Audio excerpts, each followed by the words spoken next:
बिहार की राजधानी पटना में एक रहस्यमयी तरीके से मौत होती है। वो मौत नीट की छात्रा की होती है। पटना के चित्रगुप्त नगर इलाके में ये बड़ी रहस्यमयी तरीके से मौत हुई, जिसके बाद बिहार में खूब बवाल शुरू हुआ। पटना की सड़कों पर आज और आज से पूर्व भी बवाल देखने को मिला। विपक्ष की तरफ से लगातार सवाल खड़े किए जा रहे हैं, जिसके बाद बिहार पुलिस ने एसआईटी टीम का गठन किया। सम्राट चौधरी जो बिहार के गृह मंत्री है, उन्होंने इस बात की जानकारी सोशल मीडिया हैंडल पर दी। मगर इन सबके बीच एसआईटी का गठन तो हुआ, तो एसआईटी के रडार पर वो 5 बड़े चेहरे कौन हैं, हम आपको इस वीडियो में बताएंगे और आपको बताएंगे अब तक का सबसे बड़ा अपडेट। तो देखिए, पटना में नीट की तैयारी कर रही जहानाबाद की छात्रा की संदिग्ध परिस्थितियों में मौत के मामले में एक नया मोड़ सामने आया है। इस प्रकरण में पुलिस के द्वारा दी गई प्रारंभिक जानकारी और मेडिकल बोर्ड की विस्तृत पोस्टमार्टम रिपोर्ट के बीच बड़े अंतर सामने आए। आपने पहले भी देखा, प्रभात खबर आपको दिखा रहा है। मगर नीट छात्रा की संदिग्ध मौत ने ऐसा राजनीतिक और प्रशासनिक तूफान खड़ा कर दिया है, जिसकी तपिश में कई रसूखदार चेहरे झुलस सकते हैं। मामला अब केवल एक छात्रा की मौत का नहीं रहा, बल्कि एक हाई प्रोफाइल कवर अप की कहानी बयां ये पूरी घटनाक्रम कर रही है। और यह मामला काफी हाई प्रोफाइल बन गया है। आसपास हॉस्टल के रहने वाले लोग बताते हैं कि शाम ढलते ही महंगी महंगी गाड़ियों से लोग आया करते थे।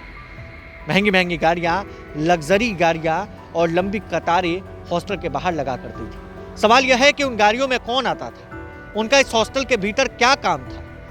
क्या इन हाई प्रोफाइल चेहरों को बचाने के लिए ही पुलिस और डॉक्टरों ने सुसाइड की पूरी कहानी रची?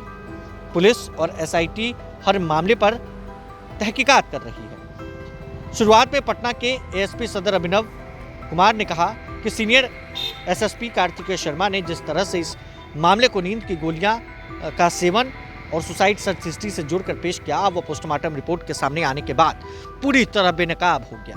पुलिस ने दावा किया था कि छात्रा के शरीर पर चोट के कोई भी निशान नहीं है, लेकिन पोस्टमार्टम रिपोर्ट ने जो हकीकत बयां की वह रूह कपा देने वाली है।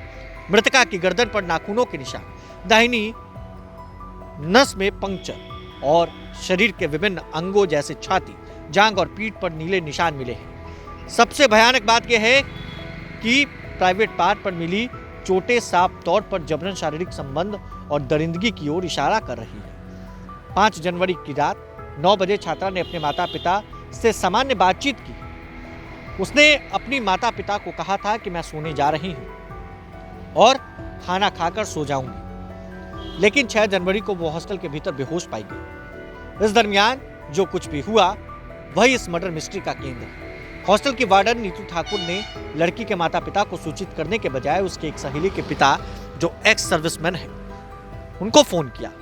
माता पिता से सच क्यों छिपाया गया? क्या इस बीच साक्ष्यों को मिटाने की कोशिश की गई? हॉस्टल के मालिक मनीष कुमार रंजन, संचालक श्रवण अग्रवाल और उनकी पत्नी एसआईटी की रडार पर है। मनीष कुमार रंजन की गिरफ्तारी तो हुई, लेकिन उसे रिमांड पर लेकर पुलिस ने करीब पूछताछ क्यों नहीं की? परिजनों का आरोप है कि मनीष रंजन के प्राइवेट बॉडीगार्ड्स अस्पताल में उन्हें घेरे रहते थे और नीलम अग्रवाल जैसे मैनेज करने की कोशिश कर रही थी। चित्रगुप्त नगर की थानेदार रोशनी कुमारे पर भी उंगलियां उठ रही हैं। क्या उन्होंने रसूखदारों के दबाव में आकर शुरुआती जांच को जानबूझकर कमजोर किया? क्या हॉस्टल की अन्य लड़कियों के बयान रिकॉर्ड किए गए? सहजानंद क्लिनिक से लेकर प्रभात मेमोरियल अस्पताल तक इलाज के नाम पर जो खेल हुआ वह संदिग्ध है। डॉक्टर सतीश की भूमिका और उनकी शुरुआती रिपोर्ट जिसमें चोट के निशान ना हो की बात कही गई। जब संदेह के घेरे में है, मृतका के मामा ने बताया कि अस्पताल में जब लड़की को कुछ पलों के लिए होश आया तो वो अपनी मां से कुछ कहना चाहती थी। जब मां ने पूछा कि क्या उसके साथ कुछ गलत हुआ, तो उसकी आंखों से आंसू छलक पड़े। ये तमाम चीजें हैं जो सोशल मीडिया पर सामने आ रही हैं। हालांकि इस चीज की पुष्टि हम नहीं करते, लेकिन पुलिस की जांच चल रही है, एसआईटी का जांच चल रहा है। आने वाले दिनों में कई चौंकाने वाले खुलासे हो सकते हैं। खैर, बने रहे प्रभात खबर डिजिटल के साथ। कैमरे के पीछे हमारे सहयोगी वैभव मौजूद है। बहुत बहुत शुक्रिया। प्रभातखबर.com, विश्वास वही, रफ्तार नहीं।